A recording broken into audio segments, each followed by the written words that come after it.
क्लेशोऽधिकतरस्तेषाम् अव्यक्तासक्तचेतसाम् अव्यक्ता हि गतिर्दुःखम् देहवद्भिरवाप्यते।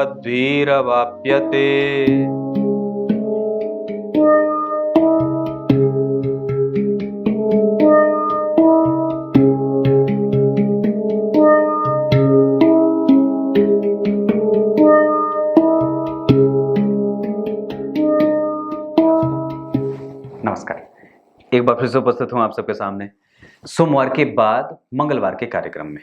सप्तम भाव के गुरु कैसा परिणाम करते हैं, कई बार बहुत सारी चीजें सुनने को मिल जाती हैं, जैसे ये है, वो है, वो है, वो है, फलाना है, ढिमाका है, बहुत सारी चीजें।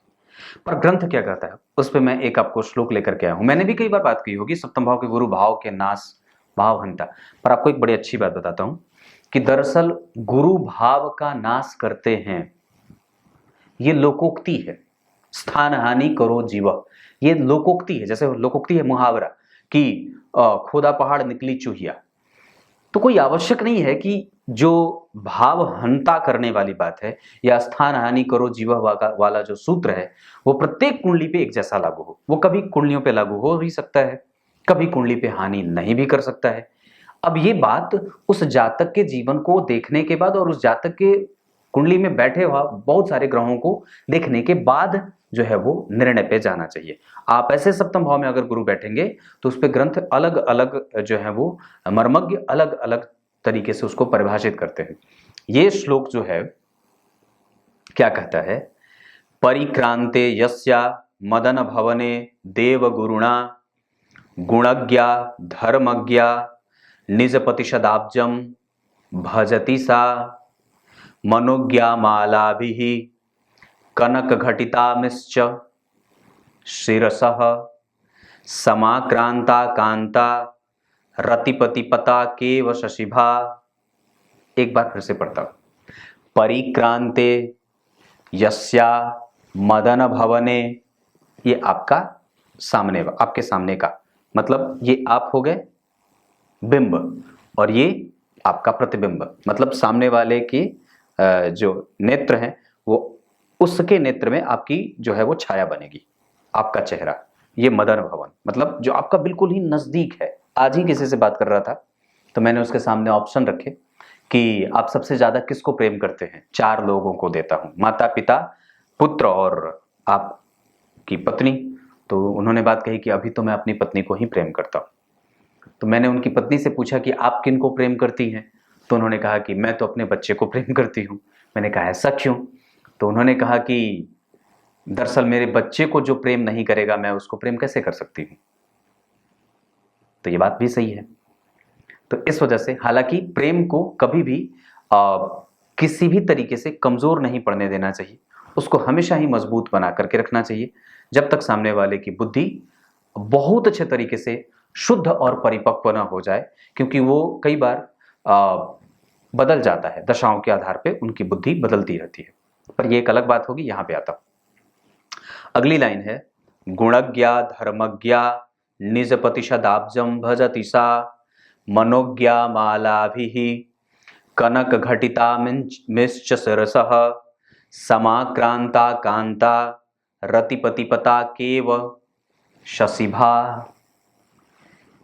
अर्थ ये है इसका, गुणज्ञा धर्मज्ञा, गुणवान और धर्म का पालन करने वाली, निज प्रतिशदाब्जम, उनके अपने पति के चरणों को हमेशा ही जो है वो, पति चरण का मतलब ऐसा नहीं कि उसको लेकर के लक्ष्मी जी की तरह, आजकल तो ऐसा सोचना भी अलग है, पर मतलब उसकी सेवा करने वाली, उसको खुश करने वाली।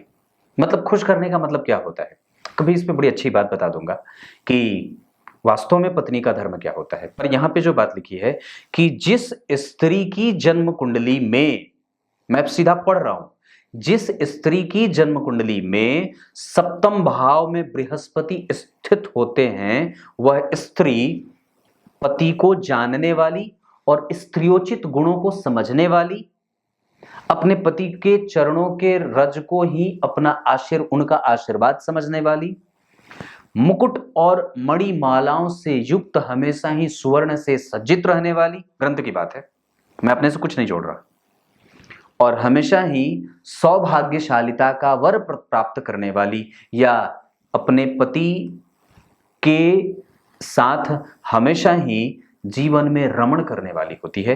या इसको एक तरीके से और भी कि सुवर्ण घटित मालाओं और मणि जनित मालाओं को कंठों में, अपने कंठ में धारण करने वाली और अपने पति की प्यारी होती है, ऐसा। और दूसरा, कामदेव की मूर्तिमती पताका समाक्रांता कांता, तो कामदेव की मूर्तिमती पताका की तरह दिखने वाली, पुरुषों के मन में कामोद्दीपन उत्पन्न करने वाली, कामाशक्त जो देख करके हो जाए, ऐसी वाली होती है। ग्रंथ तो सप्तम भाव के गुरु के बारे में ये कहता है, पर पता नहीं बहुत सारे लोग क्या क्या भी कह देते हैं। विचार करने वाली बात है। इसी तरीके से शुक्र के बारे में भी बताऊंगा कभी। कुछ इसी तरीके से आज के कार्यक्रम का समापन करते हैं। ये गीता जी के श्लोक का अर्थ बता देता हूं, तो चिंता करने वाली कोई बात नहीं है। अगर अकेले भी हैं तो क्या बात कही कि अकेले के गुरु कोई आवश्यक नहीं है कि आपकी भी कुंडली में उसी तरीके का बुरा परिणाम देते हो, ये कोई जरूरी नहीं है। अब आइए गीता जी के श्लोक का अर्थ बता देता हूं। गीता जी के 12वें अध्याय के 5वें श्लोक में बात भगवान ने कही है, अव्यक्त को समझने की स्थिति सभी के पास नहीं होती, खास करके देहाभिमानियों के पास, जो अपने देह पे ही बहुत गर्व करते हों। और ये क्या है, आप जब ऑपरेट करते हैं तो क्या निकलता है, पच पच फच फच खून निकलता है, और पता नहीं क्या क्या दिख जाता है। जो बाहर से देखने में बड़ा सुंदर लगता है, उसके अंदर पता नहीं कितनी सारी नसें जो हैं वो ऐसे ही विचरण कर रही हैं, और अंदर तो पता नहीं कितना मलबा भरा पड़ा है। जैसे ऐसे लोगों के लिए मैं प्राप्त करने के मुझे वो लोग प्राप्त नहीं कर सकते। मुझे वो प्राप्त हो सकता है जो मुझ में अपनी सच्ची श्रद्धा और भक्ति रख करके मेरे निकट आना चाहता है, जिसके पास मोक्ष को मांगने की भी गति न हो, वो मुझसे मोक्ष की भी आकांक्षा, न मोक्षस्य आकांक्षा, जिसके पास मोक्ष की भी आकांक्षा न हो। कुछ इसी तरीके से आज के कार्यक्रम का समापन करते हैं। तब तक के लिए इजाजत दीजिए, कल एक बार फिर से उपस्थित होंगे आप सबके सामने। तब तक के लिए बहुत बहुत नमस्कार।